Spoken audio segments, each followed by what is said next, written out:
ಅಶ್ವವೇಗ ಸುದ್ದಿವಾಹಿನಿಯ ವೀಕ್ಷಕರಿಗೆ ಒಂದು ವಿಶೇಷ ಕಾರ್ಯಕ್ರಮಕ್ಕೆ ಸ್ವಾಗತ. ನಾನು ಮಂಜರಿ ಹೊಂಬಾಳಿ. ಭಾರತೀಯ ಸನಾತನ ಪದ್ಧತಿ ಹಾಸು ಹೊಕ್ಕಾಗಿರುವಂಥದ್ದು ಅಂದರೆ ಸ್ಥಿರಚರಗಳೆಲ್ಲದರಲ್ಲೂ ಕೂಡ ನಮ್ಮ ಆಧ್ಯಾತ್ಮಿಕತೆ, ಧಾರ್ಮಿಕತೆ ಹಾಗೆ ಪ್ರತಿಯೊಂದು ವೈಜ್ಞಾನಿಕತೆಯನ್ನು ಕೂಡ ಪ್ರತಿ ವಿಷಯದಲ್ಲೂ ಹೊಂದಿದೆ ನಮ್ಮ ಸನಾತನ ಧರ್ಮ. ಹಾಗೆಯೇ ಮನುಷ್ಯನ ದೇಹದಿಂದ ಹಿಡಿದು ಪ್ರಕೃತಿಯವರೆಗೂ ಕೂಡ ಒಂದು ಅವಿನಾಭಾವ ಸಂಬಂಧವಿದೆ.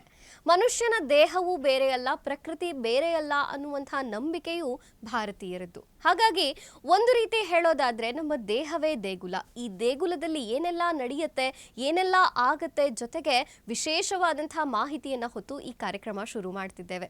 ಈ ಕಾರ್ಯಕ್ರಮದಲ್ಲಿ ವಿಶೇಷ ಚರ್ಚೆಯಲ್ಲಿ ಭಾಗವಹಿಸೋದಕ್ಕೆ ಧಾರ್ಮಿಕ ಆಧ್ಯಾತ್ಮಿಕ ಚಿಂತಕರು, ಖ್ಯಾತ ಜ್ಯೋತಿಷಿಗಳು ಡಾಕ್ಟರ್ ಅನಂತರಾಮ್ ಗೌತಮ್ ಅವರು ನಮ್ಮ ಜೊತೆಗಿದ್ದಾರೆ. ಅವ್ರನ್ನ ಕಾರ್ಯಕ್ರಮಕ್ಕೆ ಸ್ವಾಗತಿಸೋಣ. ಗುರುಗಳೇ ನಮಸ್ತೆ, ಕಾರ್ಯಕ್ರಮಕ್ಕೆ ಸ್ವಾಗತ. ನಮಸ್ತೆ ಗುರುಗಳೇ, ಇವತ್ತು ಭಾರತೀಯರ ಒಂದು ಏನು ಪರಂಪರೆ ಇದೆ, ಒಂದು ಆಧ್ಯಾತ್ಮಿಕತೆ ಇದೆ, ಅದಕ್ಕೆ ಜಗತ್ತೇ ಮುಖ ಮಾಡಿ ನೋಡ್ತಿದೆ.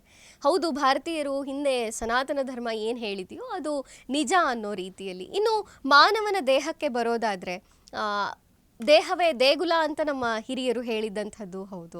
ಇದರ ಬಗ್ಗೆ ಹೇಳೋದಾದರೆ ಮಾನವನ ದೇಹಕ್ಕೂ ಪ್ರಕೃತಿಗೂ ಹೇಗೆ ಸಂಬಂಧವಿದೆ ಅಂತ. ಓಂ ಶ್ರೀ ಗುರುಭ್ಯೋ ನಮಃ. ವಾಗರ್ಥಾವಿವ ಸಂಪೃಕ್ತೌ ವಾಗರ್ಥ ಪ್ರತಿಪತ್ತಯೇ ಜಗತಃ ಪಿತರೌ ಒಂದೇ ಪಾರ್ವತಿ ಪರಮೇಶ್ವರೌ. ನಮ್ಮ ಮಾನವ ಶರೀರ ಅನ್ನುವಂಥದ್ದು ಮೂಲತಃ ಸೃಷ್ಟಿ ಸ್ಥಿತಿ ಲಯ ಅಂತ ನಾವೇನು ಕಾಣ್ತಾ ಇದ್ದೀವಿ, ಆ ಸೃಷ್ಟಿ ಅನ್ನುವಂಥ ಒಂದು ಸಂದೇಶ ಏನಿದೆ ಅದು ಮಾನವನ ಮಾತ್ರ ಅಲ್ಲದೆ ಪ್ರಕೃತಿಯ ಎಲ್ಲ ಪಶು ಪಕ್ಷಿಗಳ, ಕೀಟಗಳ, ಗಿಡ ಮರಗಳ ಎಲ್ಲವುಗಳ ಸೃಷ್ಟಿ ಅಂತ ಕಂಡುಬರುತ್ತೆ. ಆ ಸೃಷ್ಟಿ ಅನ್ನುವಂಥದ್ರಲ್ಲಿ ಮಾನವನ ಶರೀರಕ್ಕೆ ತುಂಬ ಪ್ರಾಮುಖ್ಯತೆ ಇದೆ. ಯಾಕೆಂತಂದರೆ ಎಲ್ಲದಕ್ಕಿಂತ ಶ್ರೇಷ್ಠವಾದ ಜನ್ಮ ಮಾನವ ಜನ್ಮ. ಆದ್ದರಿಂದ ಸ್ವಾಭಾವಿಕವಾಗಿ ಮಾನವ ಜನ್ಮಕ್ಕೆ, ಅದೇ ರೀತಿ ಮಾನವನ ಶರೀರಕ್ಕೂ ಕೂಡ ಅತ್ಯಂತ ಶ್ರೇಷ್ಠತೆ ಇದೆ, ಪ್ರಾಮುಖ್ಯತೆ ಇದೆ. ಅದನ್ನು ನಾವು ನಮ್ಮ ವೇದಗಳ ಮೂಲದಿಂದ, ಉಪನಿಷತ್ತುಗಳ ಮೂಲದಿಂದ, ನಮ್ಮ ಧಾರ್ಮಿಕ ಪರಂಪರೆಯಲ್ಲಿ ಬರ್ತಕ್ಕಂಥ ಅನೇಕ ವಿಷಯಗಳಲ್ಲಿ ಅದರ ಪ್ರಾಮುಖ್ಯತೆಯನ್ನು ನಾವು ಕಾಣಬಹುದು. ಮತ್ತು ಸ್ವಾಭಾವಿಕವಾಗಿ ಆ ರೀತಿ ಇದ್ದಾಗ ಎಲ್ಲ ಮಾನವರು ಕೂಡ ಅತ್ಯಂತ ಶ್ರೇಷ್ಠವಾದ ರೀತಿಯಲ್ಲೇ ಇದ್ದಾರಾ ಅಂತ ನಾವು ನೋಡಿದಾಗ ಇಲ್ಲ ಅನ್ನುವಂಥ ಉತ್ತರನೂ ಕೂಡ ಬರುತ್ತೆ ಸ್ವಾಭಾವಿಕವಾಗಿ.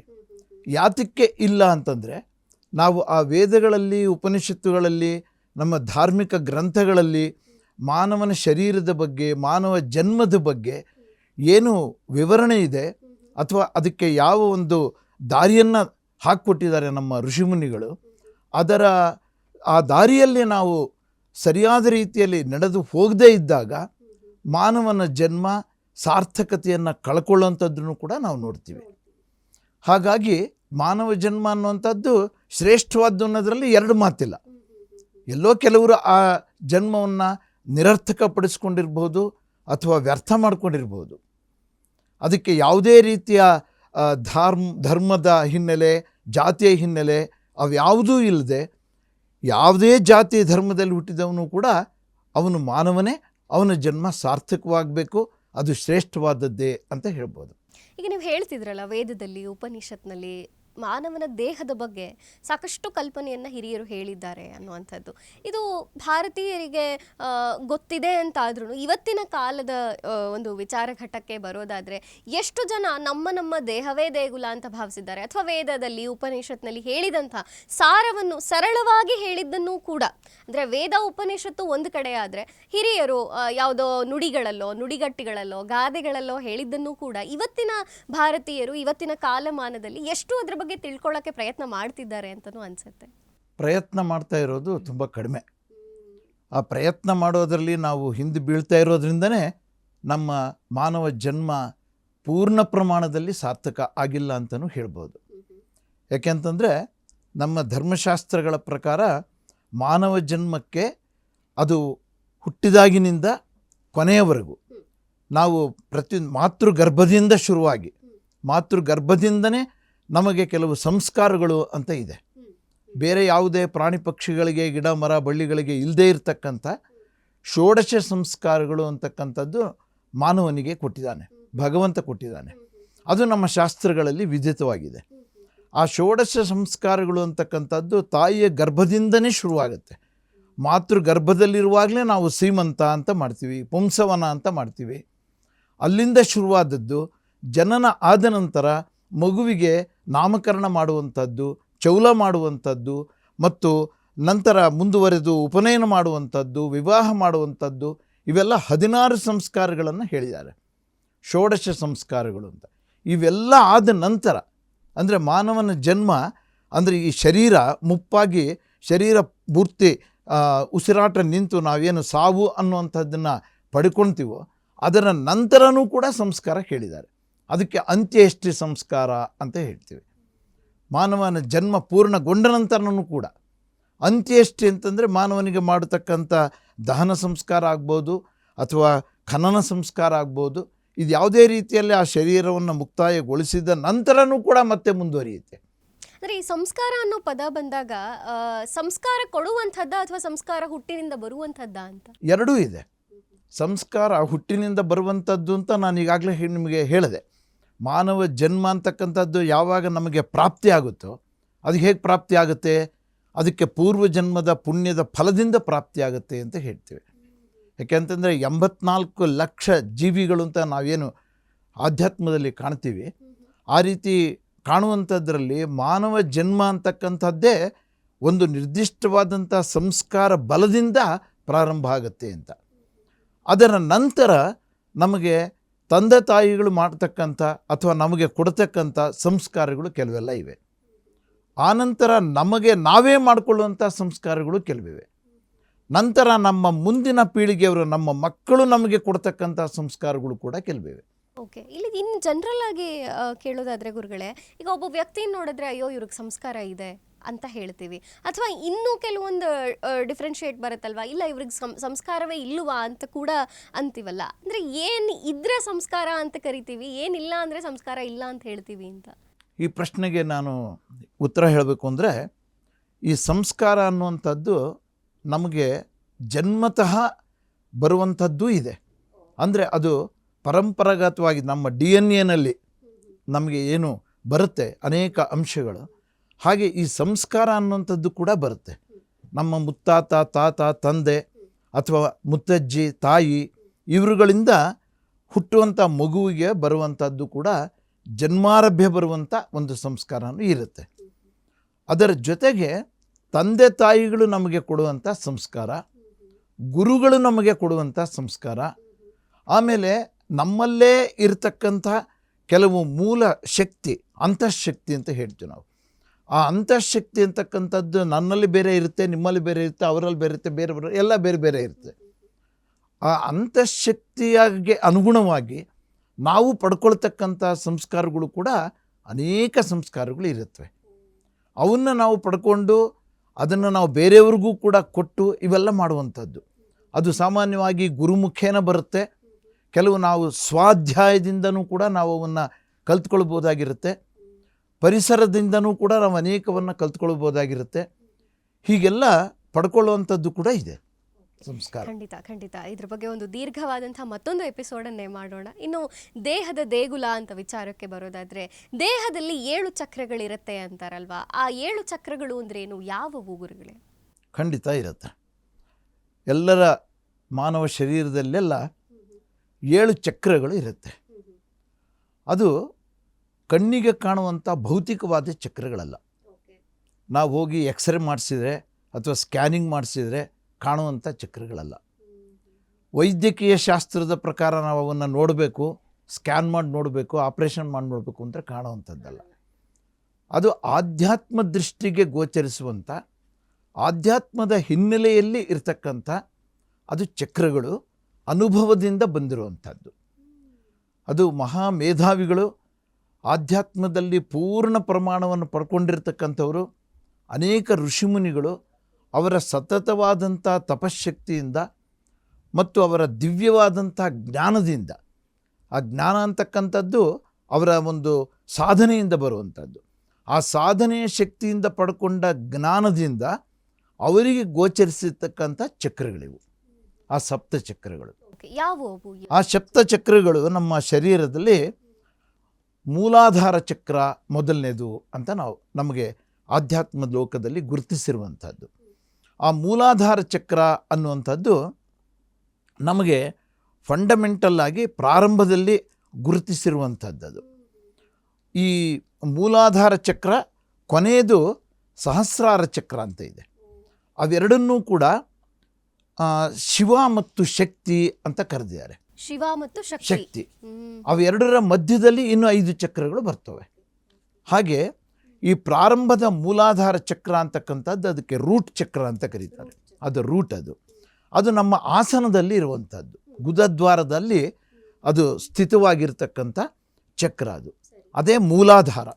ಆ ಮೂಲಾಧಾರ ನಾವೀಗ ಕೂತ್ಕೊತೀವಿ, ಆ ಕೂತ್ಕೊಂಡಾಗ ಅಥವಾ ನಾವು ಯಾವುದೇ ಸ್ಥಿತಿಯಲ್ಲಿ, ಅದು ಊಟಕ್ಕೆ ಕೂತ್ಕೊಳ್ಳಿ, ತಪಸ್ಸಿಗೆ ಕೂತ್ಕೊಳ್ಳಿ, ಧ್ಯಾನಕ್ಕೆ ಕೂತ್ಕೊಳ್ಳಿ, ಯಾವುದಕ್ಕೆ ಆದರೂ ಕೂಡ ಕೂತ್ಕೊಂಡಾಗ ನಮ್ಮ ಶರೀರದ ಭಂಗಿಯನ್ನು ಒಂದು ಸಮ ಪ್ರಮಾಣದಲ್ಲಿ ಎಷ್ಟು ಚೆನ್ನಾಗಿ ಕೂತಿದ್ದಾರೆ ಅಂತ ನಾವು ಹೇಳ್ತೀವಿ. ಕೆಲವರು ಕೂತ್ಕೊಂಡಿರುವಂಥದ್ದನ್ನು ನೋಡಿದಾಗ ಆ ಸರಿಯಾದ ರೀತಿಯಲ್ಲಿ ಕುಳಿತುಕೊಳ್ಳುವಂಥದ್ದಕ್ಕೆ ಆಧಾರವಾಗಿರುವಂಥದ್ದಾದ್ದರಿಂದ ಅದಕ್ಕೆ ಆಧಾರ ಚಕ್ರ ಅಂತ ಹೇಳಿದ್ದಾರೆ. ಅದು ಮಾನವ ಶರೀರದಲ್ಲಿ ಮೊದಲನೇ ಚಕ್ರ ಅಂತ ಗುರುತಿಸಿದ್ದಾರೆ. ಆ ಮೂಲಾಧಾರ ಚಕ್ರ ಅನ್ನುವಂಥದ್ದು ಬೆನ್ನು ಮೂಳೆಯ ತುದಿಯಲ್ಲಿ ಬರುವಂಥದ್ದು, ಪೃಷ್ಠಭಾಗದ ಕೆಳಗೆ ಇರುವಂಥದ್ದು ಅಂತ ಅದನ್ನು ಗುರುತಿಸಿರೋದು. ಅದರ ತತ್ವ ಭೂತತ್ವ. ಇಲ್ಲಿ ನಾನು ಇನ್ನೂ ಒಂದು ವಿಷಯವನ್ನು ಇಲ್ಲಿ ಲಿಂಕ್ ಮಾಡಲೇಬೇಕು ಅನಿವಾರ್ಯವಾಗಿ. ಅವು ಯಾವುದು ಅಂತಂದರೆ ಪಂಚಭೂತಗಳು ಅಂತ ನೀವು ಕೇಳಿರ್ತೀರ, ಎಲ್ಲರೂ ಕೇಳಿರ್ತಾರೆ. ಆ ಪಂಚಭೂತಗಳು ಯಾವ್ಯಾವುದು ಅಂದರೆ ಪೃಥ್ವಿ, ಅದರ ನಂತರ ಜಲತತ್ವ, ಅಗ್ನಿತತ್ವ, ವಾಯುತತ್ವ, ಆಕಾಶತತ್ವ. ಹೀಗೆ ಅದು ಒಂದು ಕಡೆಯಿಂದ ಇರುತ್ತೆ, ಕೆಳಗಿನಿಂದ ಮೇಲಕ್ಕೆ ಅದನ್ನು ಗುರುತಿಸಿದ್ದಾರೆ. ಪೃಥ್ವಿ ತತ್ವ ಮೊದಲನೇದು, ಅದರ ಮೇಲಿಂದು ಜಲತತ್ವ, ಅದರ ಮೇಲಿಂದು ಅಗ್ನಿತತ್ವ, ಅದರ ಮೇಲಿಂದು ವಾಯುತತ್ವ, ಅದರ ಮೇಲಿಂದು ಆಕಾಶತತ್ವ. ಇದು ಈ ಪೃಥ್ವಿ ತತ್ವವನ್ನು ಪಡೆದಿರ್ತಕ್ಕಂಥದ್ದು, ಇದು ಈ ಮೂಲಾಧಾರ ಚಕ್ರ. ಹಾಗಾಗಿ ಇಲ್ಲಿ ನಿಮಗೆ ಸ್ವಲ್ಪ ಗೊಂದಲ ಆಗಬಹುದು, ಗೊಂದಲ ಮಾಡ್ಕೊಳ್ಬಾರ್ದು. ಈ ಪಂಚಭೂತಗಳು ಅಂತ ನಾವೇನು ಕರಿತೀವಿ, ಆ ಪಂಚಭೂತಗಳಿಗೂ ಮತ್ತು ಈ ಸಪ್ತ ಚಕ್ರಗಳಿಗೂ ತುಂಬ ಲಿಂಕ್ ಇದೆ. ಎರಡೂ ಪರಸ್ಪರ ಹೊಂದಾಣಿಕೆಯಿಂದ ಆಗ್ತಾ ಇರತಕ್ಕಂಥ ಕ್ರಿಯೆಗಳು. ಸರಿ. ಈ ಮೂಲಾಧಾರ ಚಕ್ರದ ಕ್ರಿಯೆಯೆಲ್ಲ ಭೂತತ್ವದಿಂದ ಪಡ್ಕೊಂಡಿರುವಂಥದ್ದು. ಭೂತತ್ವ ಭೂಮಿಗೆ ಸಂಬಂಧಿಸಿರುವಂಥದ್ದು. ಮತ್ತು ಇದರ ಬಣ್ಣ ಕೆಂಪು ಬಣ್ಣ ಅಂತ ಗುರುತಿಸಿದ್ದಾರೆ ಇದನ್ನು. ಅಂದರೆ ಪ್ರತಿ ಚಕ್ರಕ್ಕೂ ಬಣ್ಣಗಳು ಇರುತ್ತೆ. ಹೌದು, ಪ್ರತಿ ಚಕ್ರಕ್ಕೂ ಒಂದೊಂದು ಬಣ್ಣ ಇದೆ. ಈ ಮೂಲಾಧಾರ ಚಕ್ರ ಕೆಂಪು ಬಣ್ಣದಿಂದ ಕೂಡಿರುವಂಥದ್ದು. ಮತ್ತು ಇದರ ಬೀಜ ಮಂತ್ರ ಲಂ ಅಂತ ಹೇಳಿ.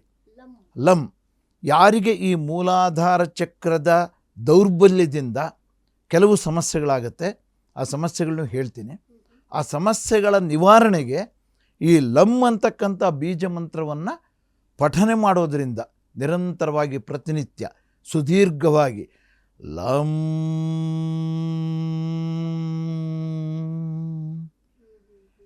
ಈ ನಾಭಿಯಿಂದ ಬ್ರಹ್ಮರಂಧ್ರದವರೆಗೆ ಹೋಗಬೇಕದು ನಿಧಾನಕ್ಕೆ. ಪ್ರತಿಯೊಂದಕ್ಕೂ ಈ ಥರದ ಒಂದು ಬೀಜಾಕ್ಷರ ಇದೆ. ಈ ಮೂಲಾಧಾರ ಚಕ್ರಕ್ಕೆ ಲಂ ಅನ್ನುವಂಥದ್ದಿದೆ.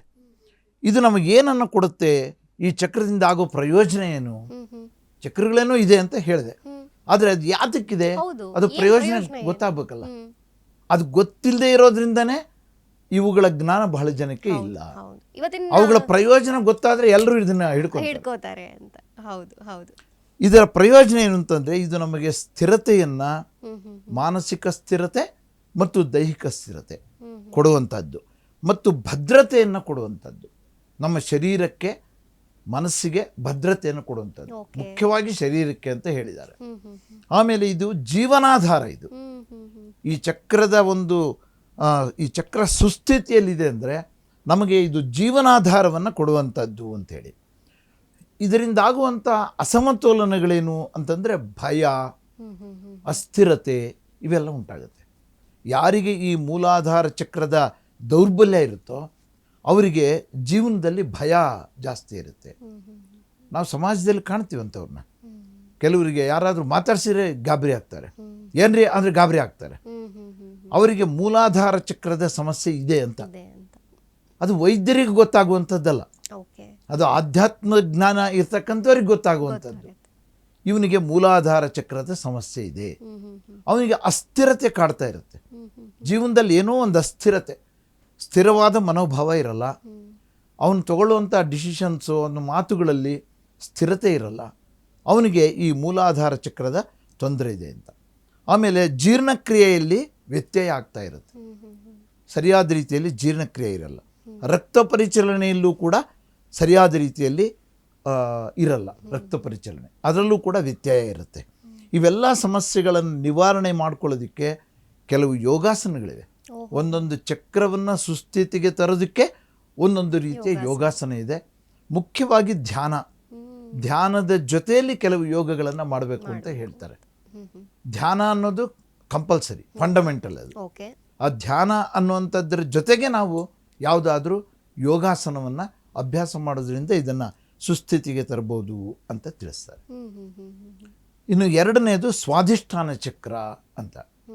ಈ ಸ್ವಾಧಿಷ್ಠಾನ ಚಕ್ರ ಎಲ್ಲಿದೆ ಅಂತಂದರೆ ನಾಭಿಯ ಕೆಳಭಾಗದಲ್ಲಿ ಇದೆ, ಜನನಾಂಗದ ಸಮೀಪದಲ್ಲಿ ಇರ್ತಕ್ಕಂಥದ್ದು.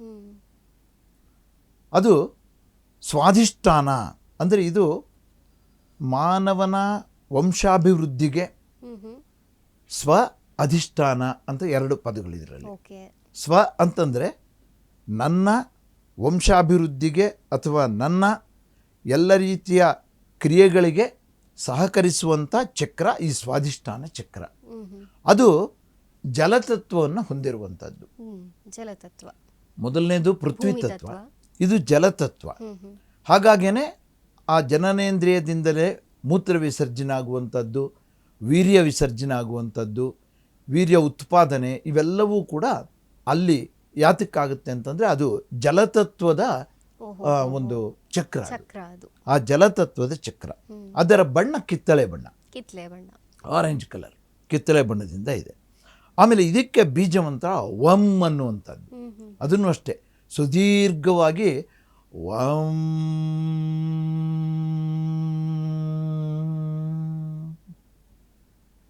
ವಂ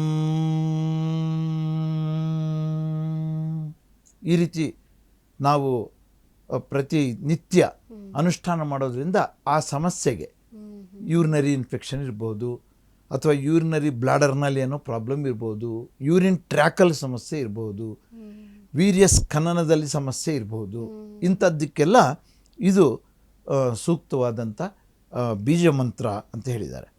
ಇದು ನಮಗೇನನ್ನು ಕೊಡುತ್ತೆ? ನಮ್ಮಲ್ಲಿ ಸೃಜನಶೀಲತೆಯನ್ನು ಕೊಡುತ್ತೆ, ಲೈಂಗಿಕ ಕ್ರಿಯೆಯಲ್ಲಿ ಪ್ರಚೋದನೆಯನ್ನು ಕೊಡುತ್ತೆ, ಮತ್ತು ಕೆಲವು ಭಾವನೆಗಳನ್ನು ಕೊಡುತ್ತೆ. ಯಾಕೆಂತಂದರೆ ಒಂದು ಹೆಣ್ಣು ಗಂಡು ಅಂದಾಗ ಪರಸ್ಪರ ಒಂದು ಭಾವನೆ ಇದ್ದಾಗಲೇ ಅಲ್ಲಿ ಲೈಂಗಿಕ ಕ್ರಿಯೆ ಅಂತಕ್ಕಂಥದ್ದು ಬರೋದು, ಅದರಿಂದ ಮುಂದೆ ವಂಶ ಅಭಿವೃದ್ಧಿ ಆಗುವಂಥದ್ದು, ಇವೆಲ್ಲ ಮುಂದುವರಿಯುವಂಥ ಕ್ರಿಯೆಗಳು. ಅವೆಲ್ಲವನ್ನೂ ಕೊಡ್ತಕ್ಕಂಥದ್ದು ಈ ಸ್ವಾಧಿಷ್ಠಾನ ಚಕ್ರ ಅಂತ ಹೇಳಿದೆ ಶಾಸ್ತ್ರದಲ್ಲಿ. ಆಮೇಲೆ ಆ ಭಾವನೆಗಳು ಅವೆಲ್ಲವುಗಳಲ್ಲಿ ಏನಾದರೂ ದೌರ್ಬಲ್ಯ ಆದಾಗ ಅದಕ್ಕೂ ಕೂಡ ಕೆಲವು ಕ್ರಮಬದ್ಧವಾದಂಥ ಯೋಗಗಳಿದೆ. ಯೂರಿನರಿ ಪ್ರಾಬ್ಲಮ್ ಆದಾಗ ಅದಕ್ಕೂ ಕೂಡ ಕೆಲವು ಯೋಗಗಳಿದೆ, ಮುದ್ರೆಗಳಿದೆ, ಕೆಲ ಮುದ್ರೆಗಳಿವೆ, ನಾವು ಕೈಯಿಂದ ಮಾಡ್ತಕ್ಕಂಥ ಮುದ್ರೆಗಳು, ಅವುಗಳಿಂದನೂ ಈ ಸಮಸ್ಯೆಯನ್ನು ಸರಿಪಡಿಸ್ಕೊಳ್ಬೋದು ಅಂತ. ಗುರುಗಳೇನು ಮೂರನೇ ಚಕ್ರ ಯಾವುದು, ಅದರ ಪ್ರಯೋಜನಗಳೇನು ಅಂತ?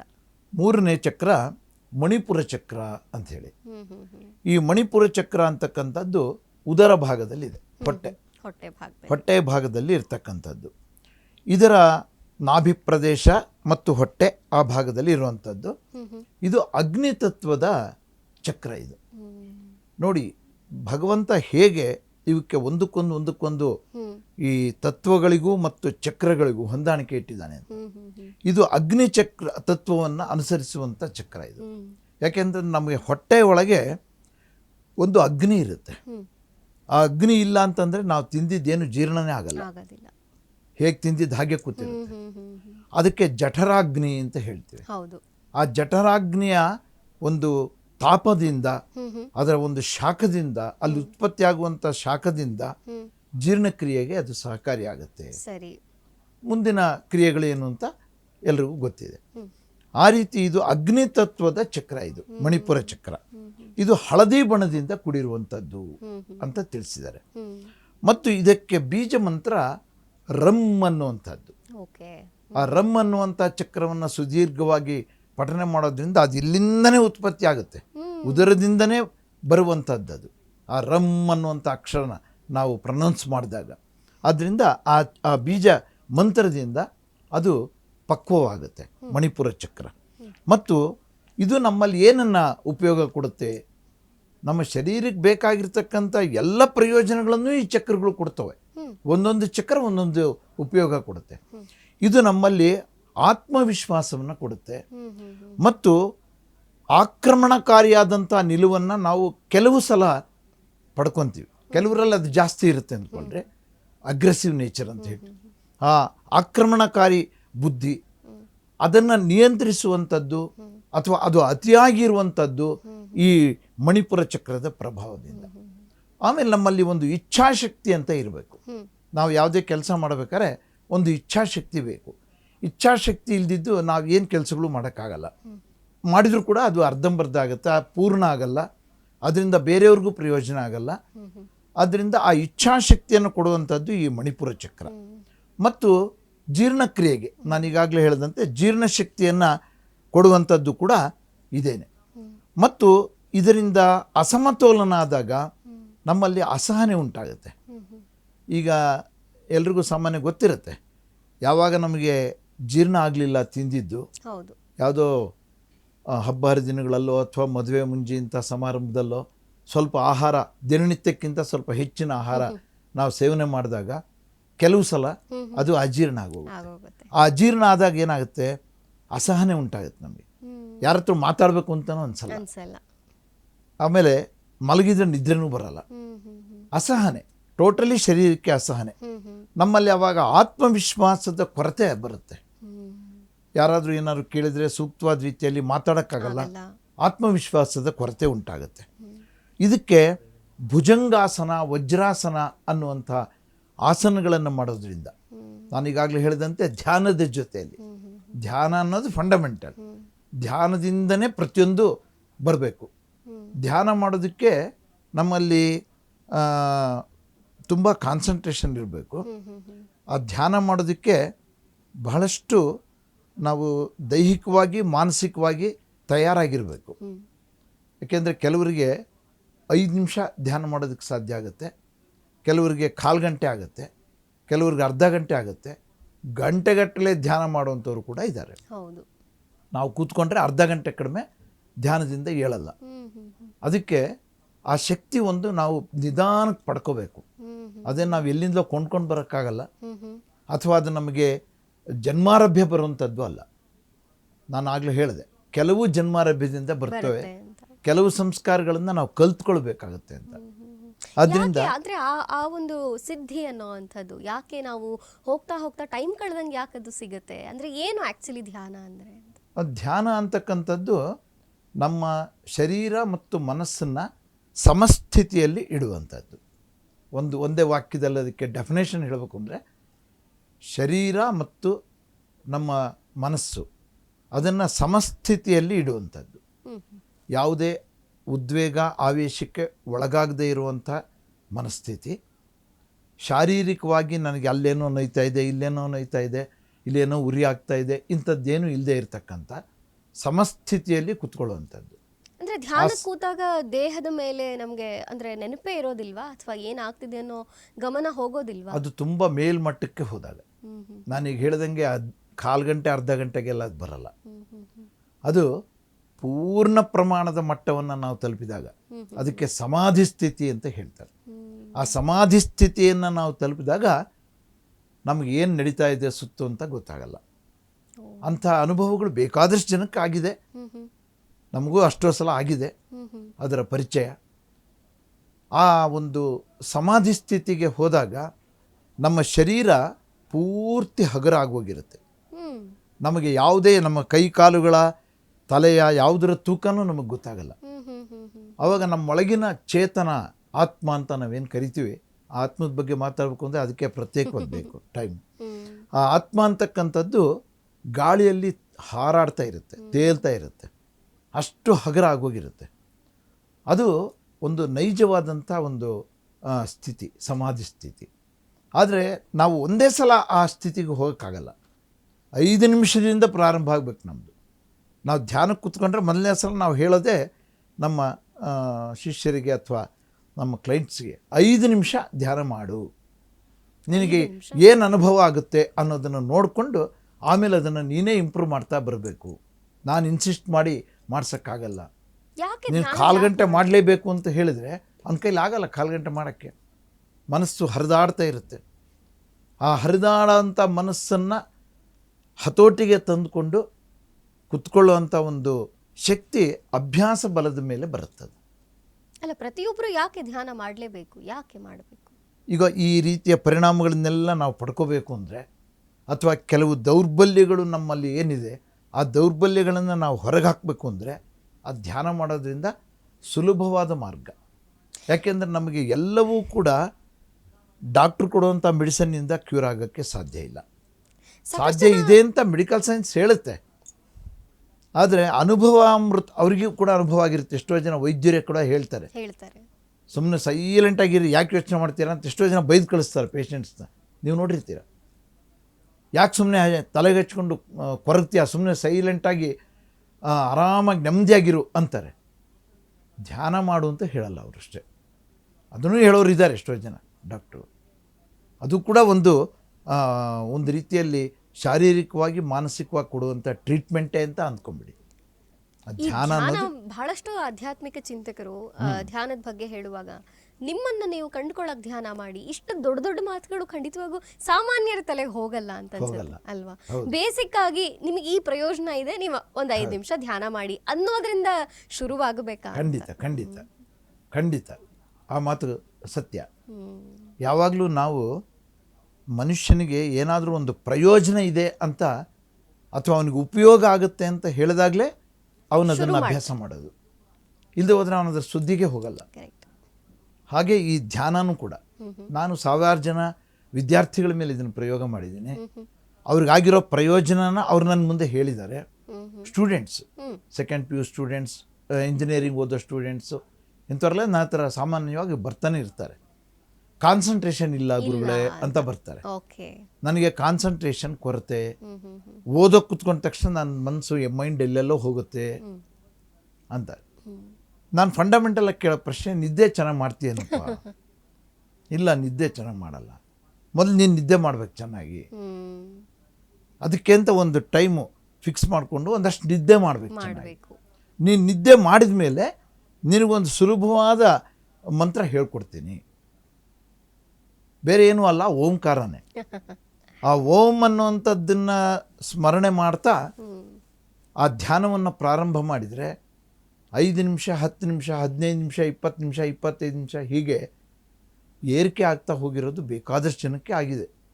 ನನ್ನ ಹತ್ರ ಬರೋರಿಗೆ ಆಗಿದೆ. ಅವ್ರು ಬಂದು ಅವ್ರ ಅನುಭವನ ಹಂಚ್ಕೊಳ್ತಾರೆ.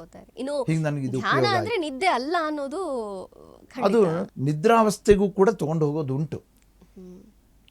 ಆ ನಿದ್ರೆ ಬಂದಾಗ ಅದು ಧ್ಯಾನದಲ್ಲೇ ನಿದ್ರಾವಸ್ಥೆಯನ್ನು ಕಂಡುಕೊಂಡಾಗ ಶರೀರ ಕುತ್ಕೊಂಡಿದ್ದಾಗ, ಸಾಮಾನ್ಯವಾಗಿ ಚಿನ್ಮುದ್ರೆ ಇಟ್ಕೊಂಡು ಕುತ್ಕೊಳ್ಳೋಕೆ ಹೇಳ್ತೀವಿ ನಾವು ಧ್ಯಾನ ಕುತ್ಕೊಂಡಾಗ. 2 ಬೆರಳುಗಳು ಹೀಗೆ, ಈ ಉಂಗುಷ್ಠ ಮತ್ತು ಈ ಬೆರಳು ಎರಡನ್ನ, ತೋರು ಬೆರಳು ಮತ್ತು ಉಂಗುಷ್ಠ ಅಂದರೆ ಹೆಬ್ಬೆರಳು, ಇವೆರಡನ್ನ ಸ್ಪರ್ಶ ಮಾಡಿ ಕೂತ್ಕೊಳ್ಬೇಕು. ಆ ಧ್ಯಾನದ ಭಂಗಿ ಅದು ಅಂತ ಹೇಳಿದ್ದಾರೆ. ಆ ಭಂಗಿಯಲ್ಲಿ ಕೂತ್ಕೊಂಡು ಧ್ಯಾನ ಮಾಡ್ತಾ ಮಾಡ್ತಾ ನಿದ್ರಾವಸ್ಥೆಗೆ ತಲುಪಿದಾಗ ಅವನ ಶರೀರ ವಾಲಲ್ಲ. ಸುಮ್ಮನೆ ನಿದ್ದೆ ಮಾಡಿದವನ ಶರೀರ ಪಕ್ಕಕ್ಕೆ ಬಾರ್ಬಿಡುತ್ತೆ. ಬಸ್ನಲ್ಲಿ ಕೂತ್ಕೊಂಡು ತೂಗಿಸ್ತಾ ಇರ್ತಾರೆ, ಪಕ್ಕದಲ್ಲಿರೋರ ಮೇಲೆ ಬೀಳ್ತಿರ್ತಾರೆ.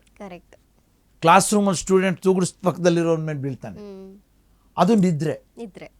ಈ ಧ್ಯಾನಾವಸ್ಥೆಯಲ್ಲಿ ಕೂತ್ಕೊಂಡಾಗ ನಿದ್ರೆಗೆ ಹೋದಾಗ ಅದು ನಿದ್ರೆ ಅಲ್ಲ, ಧ್ಯಾನ. ನಿದ್ರೆ ಇದ್ದಂಗೆ ಇರುತ್ತಷ್ಟೇ ಅವನ ಮೈಂಡಿಗೆ. ಆದರೆ ಅವಾಗ ಶರೀರ ವಾಲಲ್ಲ, ಕುತ್ಕೊಂಡ ಹಾಗೆ ಇರ್ತಾನೆ. ಈ ರೀತಿಯಲ್ಲಿ ಮಾಡುವಂಥದ್ದು.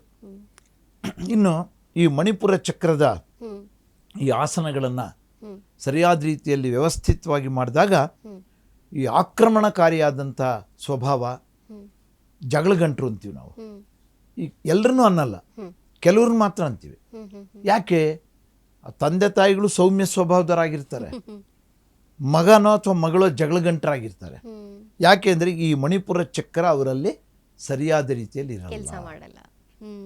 ಅದು ಯಾವಾಗ ಆ ನಿಯಂತ್ರಣದಲ್ಲಿರಲ್ವೋ ಆವಾಗ ಆಕ್ರಮಣಕಾರಿ ಮಾತುಗಳು, ವೇಗವಾಗಿ ಜಗಳದ ರೀತಿಯಲ್ಲಿ ಮಾತಾಡುವಂಥದ್ದು, ಆವೇಶದಲ್ಲಿ ಮಾತಾಡುವಂಥದ್ದು, ಇವೆಲ್ಲ ಕೆಲವರಲ್ಲಿ ನಾವು ಕಾಣ್ತೀವಿ, ಎಲ್ಲರಲ್ಲೂ ಕಾಣಲ್ಲ. ಇದರಿಂದನೇ ಗೊತ್ತಾಗುತ್ತೆ ನಮ್ಮ ಶರೀರದ ಚಕ್ರಗಳು ಯಾರ್ಯಾರಲ್ಲಿ ಯಾವ್ಯಾವ ರೀತಿ ಇವೆ ಅಂತೇಳಿ. ಹಾಗಾಗಿ ಈ ಮಣಿಪುರ ಚಕ್ರ ಈ ರೀತಿ ಪ್ರಯೋಜನ ಕೊಡುತ್ತೆ. ಮತ್ತೆ ಮುಂದುವರೆದು 4ನೇದು ಅನಾಹತ ಚಕ್ರ ಅಂತ ಗುರುತಿಸಿದ್ದಾರೆ. ಇದು ಅಜೇಯವಾದದ್ದು ಮತ್ತು ಕಳಂಕರಹಿತವಾದಂಥದ್ದು ಅಂತ ಇದನ್ನು ಗುರುತಿಸಿದ್ದಾರೆ, ಅನಾಹತ ಚಕ್ರ. ಇದು ಯಾಕೆ ಈ ಸಬ್ ಟೈಟಲ್ಗಳನ್ನು ಕೊಟ್ಟೆ ನಾನು ಅಂದರೆ, ಇದು ಹೃದಯದ ಭಾಗದಲ್ಲಿರುವಂಥದ್ದು. ಹೃದಯದ ಭಾಗದಲ್ಲಿರುವಂಥದ್ದು. ಈ ಹೃದಯದ ಬಗ್ಗೆ ಕವಿಗಳೆಲ್ಲ ಸಾಕಷ್ಟು ವರ್ಣನೆ ಮಾಡ್ತಾರೆ. ನಾವು ಅನೇಕ ಕವನಗಳಲ್ಲಿ, ಗೀತೆಗಳಲ್ಲಿ, ಸಿನಿಮಾ ಗೀತೆಗಳಲ್ಲಿ ಎಲ್ಲದರಲ್ಲೂ ನೋಡ್ತೀವಿ. ಹೃದಯಕ್ಕೆ ಸಂಬಂಧಿಸಿದಂಥ ಅನೇಕ ಪದ್ಯಗಳನ್ನು, ಹಾಡುಗಳನ್ನು ನಾವು ಕೇಳ್ತೀವಿ.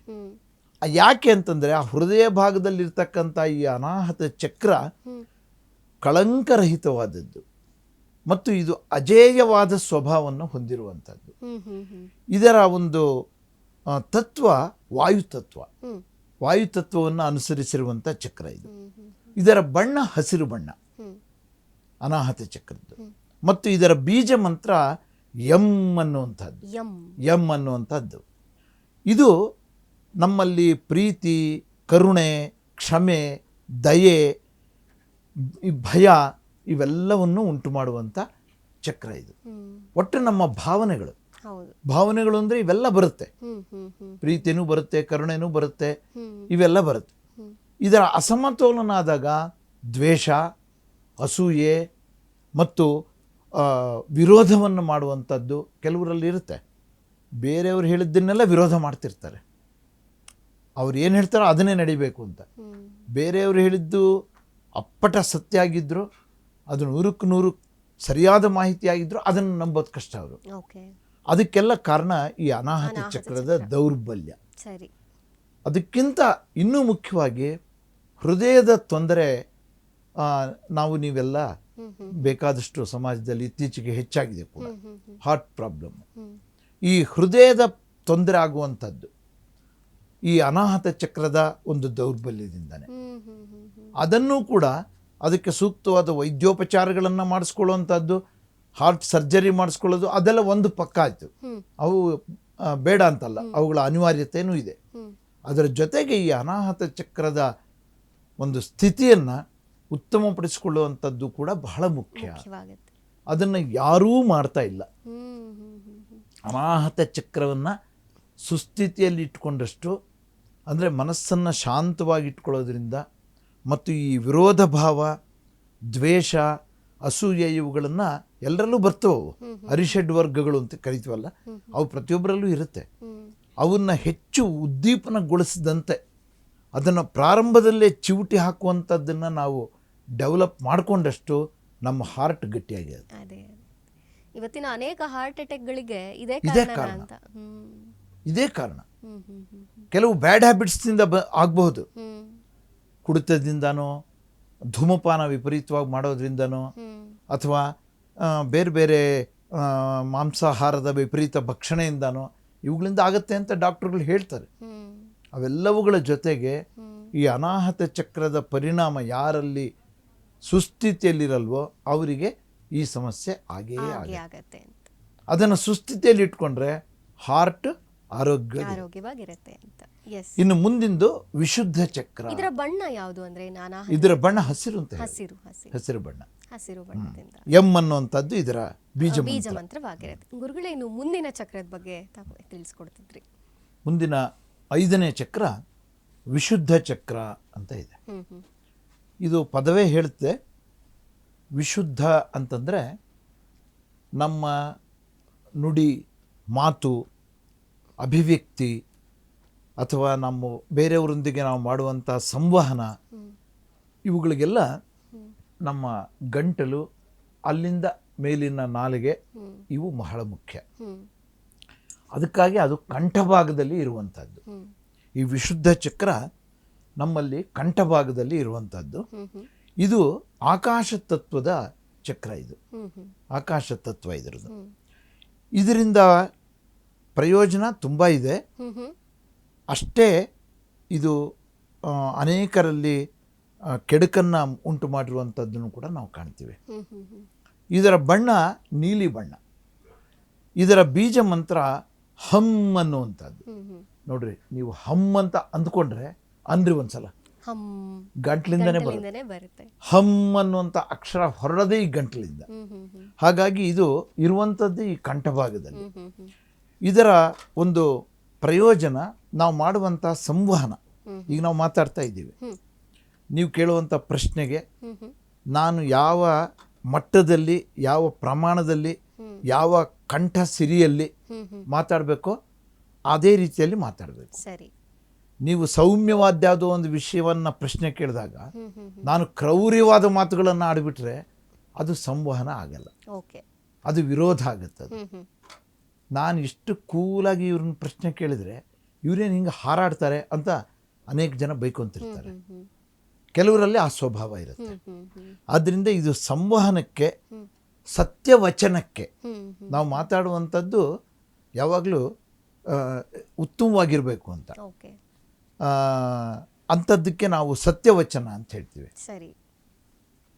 ಸತ್ಯಂ ಬ್ರೂಯಾತ್ ಪ್ರಿಯಂ ಬ್ರೂಯಾತ್ ನ ಬ್ರೂಯಾತ್ ಸತ್ಯಂ ಅಪ್ರಿಯಂ ಅಂತ ಒಂದು ಮಾತಿದೆ, ಹ್ಮ್ ಹ್ಮ್ ಸಂಸ್ಕೃತದ ಒಂದು ವಾಣಿ. ಹ್ಮ್ ಹ್ಮ್ ಇದು ನಾವು ಮಾತಾಡುವಂಥದ್ದು ಆದಷ್ಟು ಸತ್ಯವಾದ್ದಾಗಿರಬೇಕು, ಹ್ಮ್ ಆಮೇಲೆ ಪ್ರಿಯವಾದ್ದಾಗಿರಬೇಕು, ಆಗಿರಬೇಕು.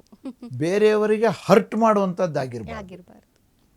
ಆಮೇಲೆ ನಬ್ರೂಯಾತ್ ಸತ್ಯಂ ಅಪ್ರಿಯಂ, ಹ್ಮ್ ಕೆಲವು ಸತ್ಯಗಳು ಅಪ್ರಿಯವಾದಂಥದ್ದನ್ನು ಕೂಡ ನಾವು ಮಾತಾಡಬಾರ್ದು ಅಂತ ಹೇಳ್ತಾರೆ. ಹೌದು. ಅದು ಸತ್ಯವೇ ಕೃಷ್ಣನೇ ಆದರೂ ಕೂಡ ಅದು ನಿಮಗೆ ಅಪ್ರಿಯವಾಗಿರುತ್ತೆ. ಪ್ರಿಯವಾಗಿ ನಿಮ್ಮ ಮುಂದೆ ಅದನ್ನು ಹೇಳಿದರೆ ನಿಮಗೆ ತುಂಬ ಹರ್ಟ್ ಹರ್ಟ್ ಆಗುತ್ತೆ. ಆಗುತ್ತೆ.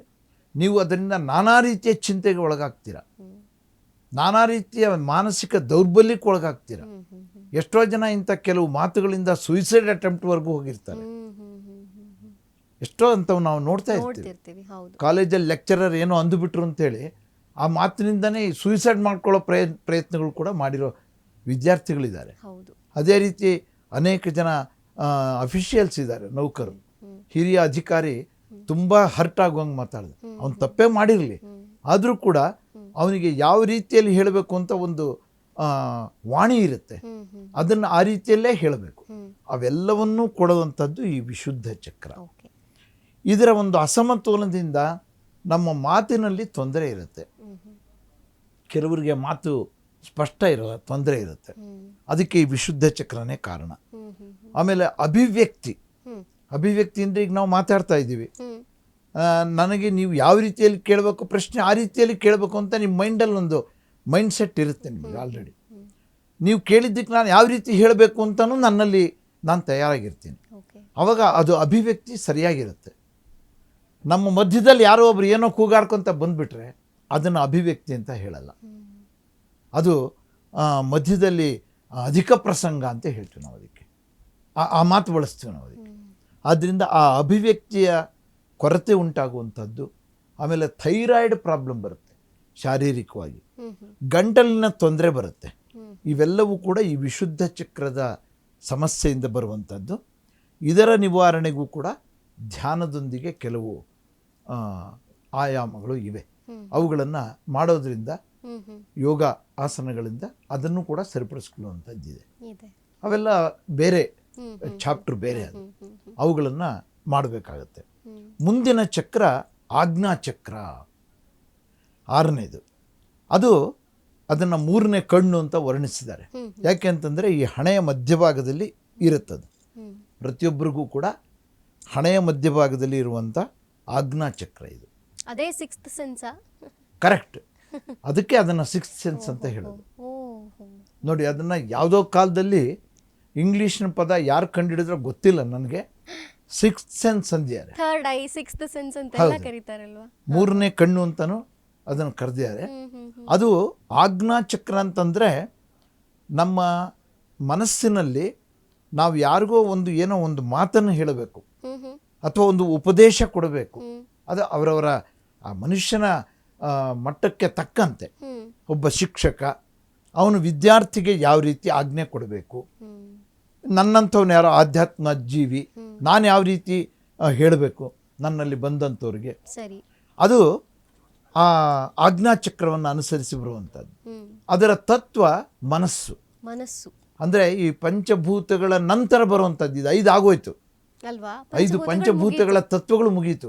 ಅವಲ್ಲದೆ ಕೆಲವು ಬೇರೆ ತತ್ವಗಳಿದೆ. ಅದರಲ್ಲಿ ಇದು ಮನಸ್ಸು ಅಂತಕ್ಕಂಥದ್ದು ಕೂಡ ಒಂದು ತತ್ವನೇ. ಮನಸ್ತತ್ವ ಅಂತ ಹೇಳ್ತೀವಿ. ಅವನು ಮನಸ್ತತ್ವನೇ ಸರಿ ಇಲ್ಲ ಅಂತೀವಿ. ಆ ಮನಸ್ಸಿನಲ್ಲೂ ಕೂಡ ಒಂದು ತತ್ವ ಇದೆ. ಇವು ಹೇಗೆ ಈ ಪಂಚಭೂತಗಳಿಗೆ ಒಂದೊಂದು ತತ್ವ ಇದೆಯೋ ಹಾಗೆ ನಮ್ಮೊಳಗಿರ್ತಕ್ಕಂಥ ಮನಸ್ಸು, ಶರೀರ, ಮನಸ್ಸು, ಬುದ್ಧಿ, ಆತ್ಮ, ಇವಿಷ್ಟು ನಮ್ಮಲ್ಲಿರ್ತಕ್ಕಂಥವು. ಶರೀರ, ಮನಸ್ಸು, ಬುದ್ಧಿ, ಆತ್ಮ. ಜೊತೆಗೆ ಇನ್ನೊಂದು ಇಲ್ಲಿ ವೀಕ್ಷಕರಿಗೆ ಒಂದು ಹೇಳಬೇಕು. ಈಗ ಅನಾಹತ ಚಕ್ರದ ಬಗ್ಗೆ ಗುರುಗಳು ತಿಳಿಸ್ಬೇಕಾದ್ರೆ ನೀವು ಹೃದಯ ಅಂತ ಹೇಳಿದ್ರಿ. ಅಂದ್ರೆ ಹೃದಯ ಬೇರೆ ಮನಸ್ಸು ಬೇರೆ ಅನ್ನೋದು ಇಲ್ಲಿ ಕ್ಲಿಯರ್ ಆಯ್ತು. ಖಂಡಿತ ಖಂಡಿತ ಅಲ್ವಾ? ನನ್ನ ಮನಸ್ಸಲ್ಲಿದೆ ಅನ್ನೋದೇ ಬೇರೆ, ನನ್ನ ಹೃದಯದಲ್ಲಿದೆ ಅನ್ನೋದೇ ಬೇರೆ ಅಲ್ವಾ? ಹೌದು, ಖಂಡಿತ ಬೇರೆ. ಹೃದಯ ಅನ್ನುವಂಥದ್ದು ಸ್ಪಂದನೆಗೆ ಒಳಗಾಗುವಂಥ ಒಂದು ಆರ್ಗನ್ ನಮ್ಮಲ್ಲಿ. ನಮ್ಮ ಶರೀರದಲ್ಲಿರ್ತಕ್ಕಂಥ ಹೃದಯ ಕೆಲವು ಸ್ಪಂದನೆಗಳಿಗೆ ಒಳಗಾಗುವಂಥದ್ದು. ಸ್ಪಂದನೆ ಅಂದರೆ ಈಗ ನೀವೇನೋ ಹೇಳ್ತೀರಾ, ಒಳ್ಳೇದೇನೋ ವಿಷಯ ಹೇಳ್ತೀರಿ, ನೀವು ಬಂದು ನೀವು ಇಂಥದ್ರಲ್ಲೇನೋ ಸಕ್ಸಸ್ ಆದ್ರಿ ಅಂತ ಹೇಳ್ತೀರಾ, ನನ್ನ ಮನಸ್ಸಿಗೆ ತುಂಬ ಸಂತೋಷ ಉಂಟಾಗುತ್ತೆ. ಅಥವಾ ಬಂದು ಯಾರೋ ನನಗೆ ತುಂಬ ಪ್ರಿಯವಾದವ್ರು ಯಾರೋ ಒಬ್ಬರು ಹಾರ್ಟ್ ಅಟ್ಯಾಕ್ ಆಗಿ ಹೋಗ್ಬಿಟ್ರು ಅಂತೀರ, ನನ್ನ ಮನಸ್ಸಿಗೆ ಘಾಸಿ ಆಗುತ್ತೆ. ಅದು ನಮ್ಮ ಭಾವನೆಗಳನ್ನು ಬಿತ್ತರಿಸುವಂಥದ್ದೊಂದು, ಅದನ್ನು ಆಸ್ವಾದಿಸುವಂಥದ್ದು ಒಂದು. ಹಾಗಾಗಿ ಈ ಚಕ್ರಕ್ಕೆ, ಆಜ್ಞಾಚಕ್ರಕ್ಕೆ ಮನಸ್ಸು ತತ್ವವನ್ನು ಒಳಪಡಿಸಿದ್ದಾರೆ. ಮನಸ್ತತ್ವ ಇದು. ಹೌದು, ಇದು ಗಾಢ ನೀಲಿ ಬಣ್ಣದಿಂದ ಕೂಡಿದೆ. ಇದು ಸರಿ, ಗಾಢ ನೀಲಿ ಬಣ್ಣ, ಇಂಡಿಗೋ ಅಂತ ಹೇಳ್ತಾರೆ. ಆ IndiGo colour, dark blue colour, ಅದು ಈ ಆಜ್ಞಾಚಕ್ರದ ಬಣ್ಣ. ಇದಕ್ಕೆ ಓಂಕಾರ ಇದೆ. ನಾವು ದಿನನಿತ್ಯ ಯಾವುದನ್ನೇ ಹೇಳಬೇಕಾದ್ರೆ ಓಂಕಾರದಿಂದನೇ ಪ್ರಾರಂಭ ಮಾಡಬೇಕು ಲೆಕ್ಕಾಚಾರವಾಗಿ. ಎಷ್ಟೋ ಜನ ಮಾಡಲ್ಲ, ಮಾಡಬೇಕು. ಮಾಡೋದನ್ನು ಕಲ್ತರೆ ತುಂಬ ಒಳ್ಳೆಯದು. ನಾವು ಯಾವುದೇ ಮಾಡಲಿ, ನಾವು ರೆಗ್ಯುಲರ್ ಸ್ಕೂಲ್ ಎಜುಕೇಷನ್ಗೆ ಇರುವಂಥ ಪಠ್ಯಪುಸ್ತಕಗಳನ್ನು ಪ್ರಾರಂಭ ಮಾಡಲಿ, ವೇದಮಂತ್ರಗಳನ್ನು ಪ್ರಾರಂಭ ಮಾಡಲಿ, ಯಾವುದನ್ನೇ ಮಾಡಿದರೂ ಓಂ ಅನ್ನೋದ್ರಿಂದ. ಎಷ್ಟೋ ಜನ ವೈದ್ಯರು ಕೂಡ ಇದನ್ನು ಪಾಲಿಸ್ತಾರೆ. ಓಂಕಾರವನ್ನು ಸ್ಮರಣೆ ಮಾಡ್ತಾನೆ ಅವರು ಅವರ ವೃತ್ತಿಯನ್ನು ಪ್ರಾರಂಭ ಮಾಡ್ತಾರೆ. ಓಂಕಾರವನ್ನು ಎಲ್ಲರೂ ಹೇಳಬಹುದಾ? ಮಕ್ಕಳಿಂದ ಖಂಡಿತ ಹೇಳ್ಬೋದು. ಎಲ್ಲರೂ ಹೇಳುವಂಥ ಪ್ರಣವ ಮಂತ್ರ.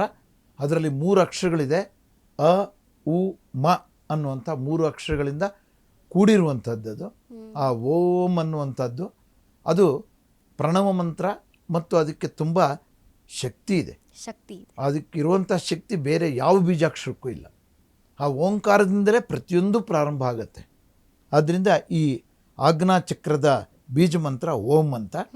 ಇದು ಬುದ್ಧಿಯನ್ನು, ನಮ್ಮೊಳಗಿನ ಅಂತಃಪ್ರಜ್ಞೆಯನ್ನು, ನಮ್ಮ ನಿರ್ಧಾರದ ಶಕ್ತಿಯನ್ನು, ಅಂದರೆ ನಾವು ಯಾವುದಾದ್ರೂ ವಿಷಯದಲ್ಲಿ ತಗೊಳ್ಳುವಂಥ ನಿರ್ಧಾರಗಳು ಹೇಗಿರುತ್ತೆ ಅನ್ನೋದ್ರ ಮೇಲೆ ನಮ್ಮ ಅನೇಕ ವಿಷಯಗಳು ಯೋಚನೆ ಮಾಡಬೇಕಾಗುತ್ತೆ.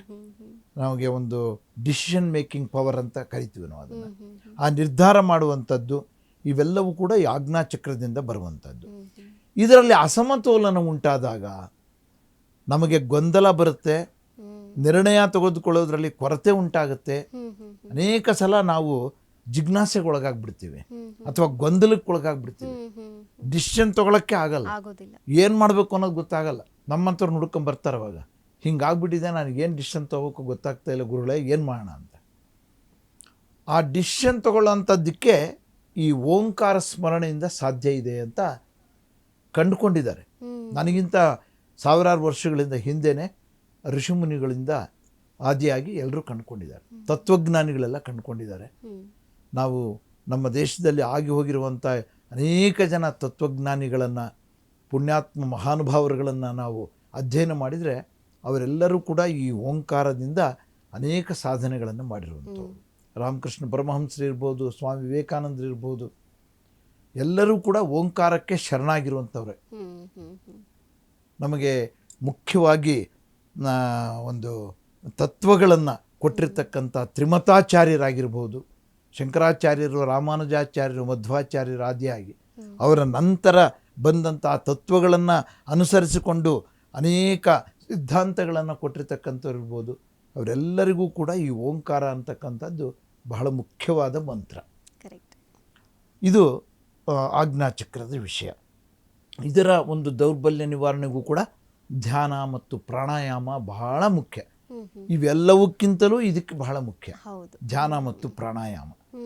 ಕೊನೆಯದಾಗಿ ಸಹಸ್ರಾರ ಚಕ್ರ ಅಂತ ಇದೆ. ಇದು ನಮ್ಮ ಬ್ರಹ್ಮರಂಧ್ರ ಶಿರಸ್ಸಿನ ಭಾಗದಲ್ಲಿ ಇರ್ತಕ್ಕಂಥದ್ದು, ಈ ಮಧ್ಯಭಾಗದಲ್ಲಿ. ಈ ಸಹಸ್ರಾರ ಚಕ್ರದಲ್ಲಿ ಇದಕ್ಕೆ ಒಂದು ಅನಂತವಾದಂಥ, ಆದಿ ಮಧ್ಯೆ ಇಲ್ಲದೆ ಇರತಕ್ಕಂಥ ವಿಶಾಲವಾದಂಥ ಒಂದು ಸಬ್ಜೆಕ್ಟ್ ಇದು, ಈ ಸಹಸ್ರಾರ ಚಕ್ರ ಅಂತಕ್ಕಂಥದ್ದು. ಯಾಕೆಂತಂದರೆ ನಮ್ಮ ಎಲ್ಲ ಕ್ರಿಯೆಗಳು ನಡೆಯೋದು ಈ ಸಹಸ್ರಾರ ಚಕ್ರದಿಂದಾನೆ. ನಮಗೆ ನಾವು ಸೈಂಟಿಫಿಕ್ ಆಗಿ ನೋಡಿದ್ರು ಕೂಡ ನಮಗೆ ಆಜ್ಞೆ ಪ್ರತಿಯೊಂದಕ್ಕೂ ಕಮಾಂಡ್ ಬರೋದೇ ಅಲ್ಲಿಂದ, ಮೈಂಡಿಂದ. ಅಲ್ಲಿ ತಲೆಯ ಮೇಲ್ಭಾಗದಲ್ಲಿ ಇರುವಂಥದ್ದು ಮೈಂಡು ಏನು ವರ್ಕ್ ಆಗುತ್ತೆ, ನಮ್ಮ ಬ್ರೈನ್ ಮುಖ್ಯವಾಗಿ ಆ ಬ್ರೈನ್ಗೆ ಶಕ್ತಿಯನ್ನು ಕೊಡ್ತಕ್ಕಂಥದ್ದು ಎಲ್ಲವೂ ಕೂಡ ಇದ್ದೇನೆ. ಶುದ್ಧ ಚೈತನ್ಯವನ್ನು ಹೊಂದಿರತಕ್ಕಂಥ ತತ್ವ ಇದು. ಇದರ ತತ್ವ ಯಾವುದು ಅಂದರೆ ಶುದ್ಧ ಚೈತನ್ಯ ಅಂತ. ಶುದ್ಧ ಚೈತನ್ಯ ಅನ್ನೋದು ಒಂದು ತತ್ವನೇ. ಇದರ ಬಣ್ಣ ಬಿಳಿ ಬಣ್ಣ, ಫುಲ್ ವೈಟ್, ಸ್ನೋ ವೈಟ್, ಬಿಳಿ ಬಣ್ಣ ಅಥವಾ ಬೆಳಕು ಅಂತ ವರ್ಣಿಸಿದ್ದಾರೆ. ಕೆಲವರು ಇದನ್ನು ಬೆಳಕಿನ ಬಣ್ಣ ಅಂತ ಹೇಳಿದ್ದಾರೆ. ಬೆಳಕು ಅಂದರೆ ಬಿಳಿ ಬಣ್ಣನೇ. ಮತ್ತು ಇದರ ಮಂತ್ರ ನಿಶ್ಶಬ್ದ. ಇದರ ಮಂತ್ರವೇ ನಿಶ್ಶಬ್ದ. ಓಂಕಾರ ಅಂತಲೂ ಕೆಲವರು ಹೇಳಿದ್ದಾರೆ. ಆ ಓಂಕಾರವನ್ನು ಹೇಳುವಾಗಲೂ ಕೂಡ ನಾವು ನಿಶ್ಶಬ್ದವಾಗಿ ಹೇಳಿದರೆ ತುಂಬ ಒಳ್ಳೆಯದು.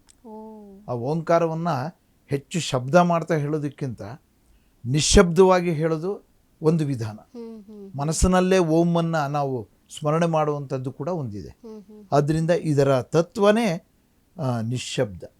ಇದರ ತತ್ವ ಶುದ್ಧ ಚೈತನ್ಯ, ಇದರ ಮಂತ್ರ ನಿಶ್ಶಬ್ದ. ಮತ್ತು ಇದಕ್ಕೆ ಆತ್ಮಜ್ಞಾನ, ಮೋಕ್ಷ ಅಂತಕ್ಕಂಥ ದೊಡ್ಡ ದೊಡ್ಡ ಪದಗಳೆಲ್ಲ ಇಲ್ಲಿ ಬಳಕೆ ಆಗುತ್ತೆ. ಇವೆಲ್ಲವನ್ನು ಪಡೆಯುವಂಥ ಒಂದು ಶಕ್ತಿ ಈ ಸಹಸ್ರಾರ ಚಕ್ರದಿಂದ ಬರುತ್ತೆ.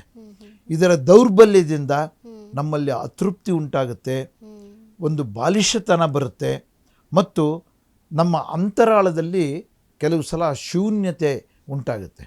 ಡಿಪ್ರೆಷನ್ಗೆ ಹೋಗಿದ್ದಾರೆ ಅಂತಾರೆ. ಏನಾಗುತ್ತೆ ಅವ್ರಿಗೆ? ಇದರ ಕೊರತೆ ಆಗಿರುತ್ತೆ, ಈ ಸಹಸ್ರಾರ ಚಕ್ರದ ಕೊರತೆ ಆಗಿರುತ್ತೆ. ಅವನೇ ಡಿಪ್ರೆಷನ್ಗೆ ಹೋಗೋನು. ಆ ರೀತಿ ಡಿಪ್ರೆಷನ್ಗೆ ಹೋಗೋದ್ರಿಂದ ಅನೇಕ ಸಮಸ್ಯೆಗಳು ಎದುರಾಗ್ತವೆ ನಮಗೆ. ಅದರ ಒಂದು ಇಂಪ್ರೂವ್ಮೆಂಟಿಗೆ ಆಧ್ಯಾತ್ಮಿಕ ಪ್ರಜ್ಞೆಯನ್ನು ಬೆಳೆಸ್ಕೊಳ್ಬೇಕು, ಯೋಗಾಧ್ಯಾನವನ್ನು ಮಾಡಬೇಕು. ಶೀರ್ಷಾಸನ ಅಂತ ಒಂದು ಯೋಗ ಇದೆ, ತಲೆ ಕೆಳಗೆ ಮಾಡಿ ಕಾಲು ಮೇಲೆ ಮಾಡಿ ನಿಂತ್ಕೊಳ್ಳುವಂಥದ್ದು.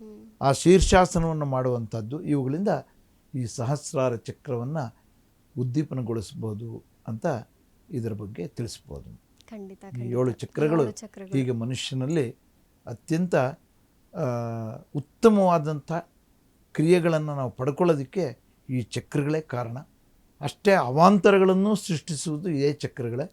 ಆ ರೀತಿ ಆದಾಗ ಅದಕ್ಕೆ ನಿವಾರಣೆಯನ್ನು ಕೂಡ ನಾವು ಕಂಡುಕೊಂಡು ಅವುಗಳನ್ನು ಸರಿಪಡಿಸ್ಕೊಳ್ಬೇಕು. ಎಲ್ಲ ಒಂದೇ ಏಕ ಸರಳ ರೇಖೆಯಲ್ಲಿದ್ದಾವೆ.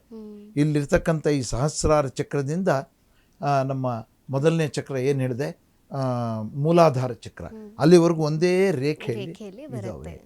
ಅದಕ್ಕೆ ನೀವು ನೋಡಿರ್ತೀರ, ಸಾಮಾನ್ಯವಾಗಿ ಒಂದೇ ರೇಖೆಯಲ್ಲಿ ಚಿತ್ರಿಸ್ತಿರ್ತಾರೆ. ಇದಿಷ್ಟು ಈ 7 ಚಕ್ರಗಳ ಬಗ್ಗೆ ನಾನು ತಿಳಿಸ್ಬೋದು. ಖಂಡಿತ ಗುರುಗಳೇ. ವೀಕ್ಷಕರೇ, ಬಹುಶಃ ಮನುಷ್ಯನ ದೇಹದಲ್ಲೇ ಗುರುಗಳು ಹೇಳಿದ ಹಾಗೆ ಒಳ್ಳೆಯದು ನಮ್ಮಲ್ಲೇ ಇದೆ. ಅದು ಚಕ್ರಗಳನ್ನು ಹೇಳ್ತೀವಲ್ಲ, ಬ್ಲಾಕ್ ಆಗಿಬಿಟ್ಟಿದ್ದಾವೆ ಇವ್ರ ಚಕ್ರ, ಸರಿಪಡಿಸ್ಕೋಬೇಕು ಅನ್ನೋವಂಥದ್ದು.